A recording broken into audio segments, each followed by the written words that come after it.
Welcome to the podcast that refuses to let you live on autopilot.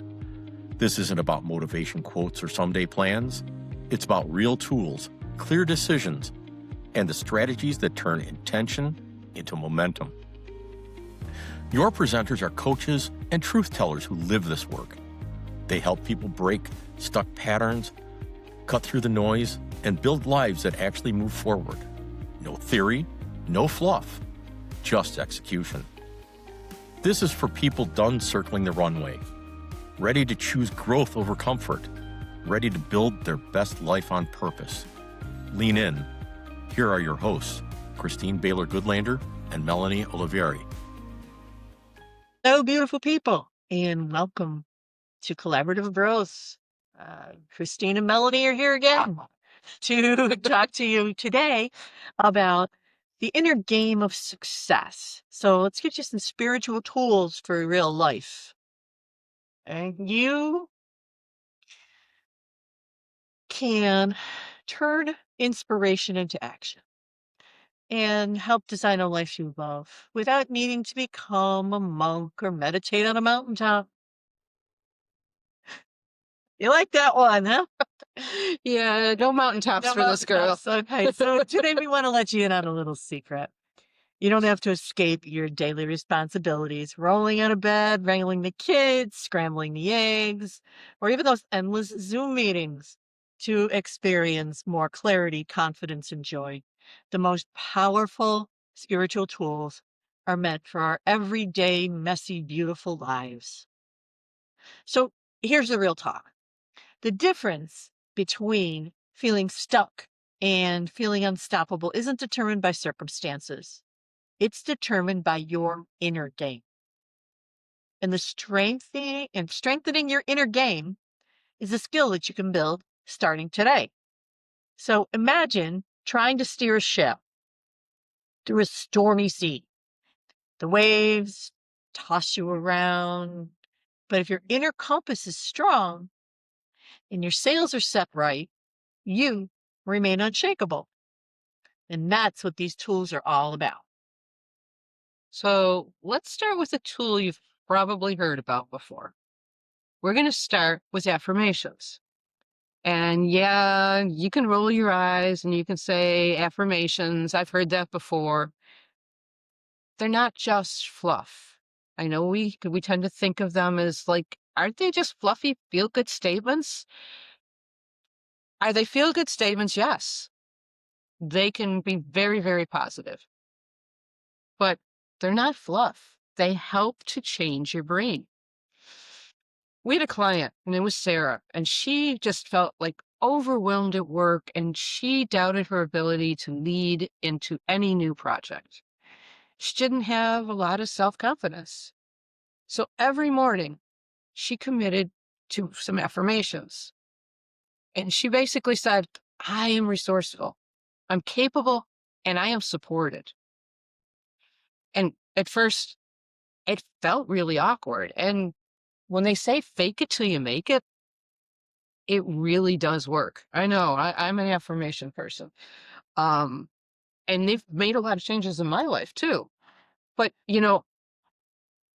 she stayed with it. And she after 2 weeks, noticed a little change. Her confidence was growing. She was standing taller when she had it on her mirror. She stood in the mirror and she said her affirmation and she was standing a little taller. She was getting setbacks at work, but she handled them. She handled them with grace. And eventually she led her team into this absolutely wonderful, successful project. So the takeaway, it's not magic, but it's training your mind to focus on the possibilities rather than the problems.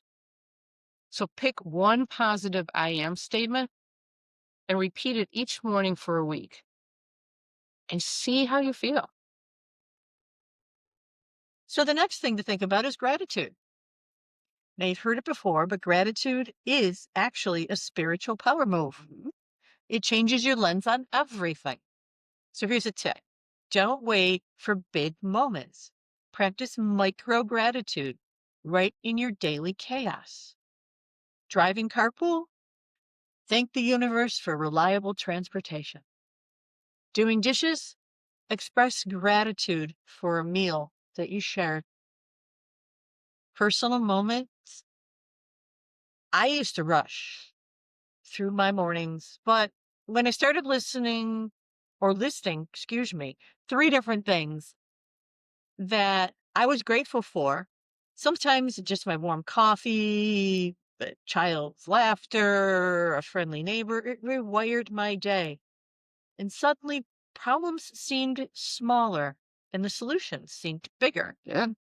It's something, I will do this at night as well. 3 things that I'm grateful for from the day before I go to sleep. When I wake up in the morning, it's 3 things that I'm grateful for before I even start my day. Mm-hmm. Yeah, one of them is always opening my eyes. Yeah, I'm grateful that I was able to open my eyes this morning. Yep. Despite the fact that I now have to get out of bed and it's -5, I'm still grateful because I can get out of bed. I get to get out of bed. Mm. I get to get up and dressed and go to the office. I tend to fall a little bit into this, like, things should be done this way at certain parts of my life. And then I get that grumpy because it's not, because somebody else did it and didn't fold the towels the right way or something dumb. Mm-hmm. I've learned to stop, take a breath, and say, I'm grateful for the fact that these towels are here and somebody took the time. Yeah, absolutely. So it can change your life in big and little ways. Are the towels important? Not really. But my attitude toward the changes. Let's talk about forgiveness and intuition. Forgiveness, it sounds big. And in a way it is, because of the way it affects you, it is. But it's not about letting somebody else off the hook. It's not about saying what you did was okay. It's about freeing yourself from old stories. Am I willing to let go of this for my own peace of mind? Let them have them. You can change your reaction to it. That question alone, am I willing to let go of this for my peace of mind, can open doors to healing. And what's intuition?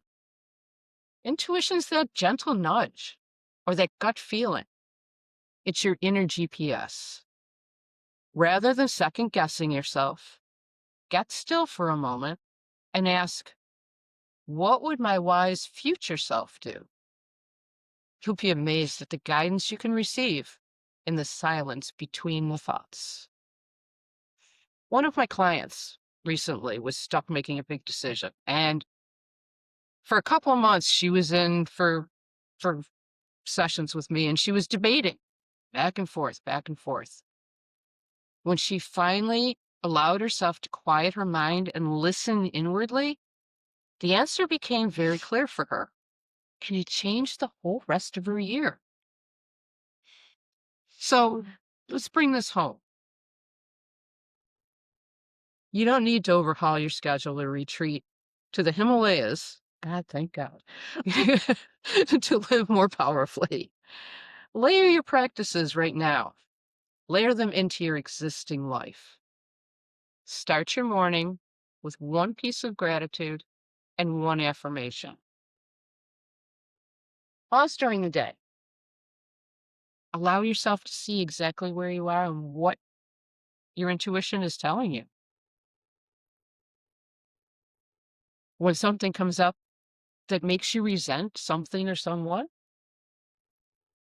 offer forgiveness. Allow it to leave your energy field. So if you love these simple tools and want to go deeper,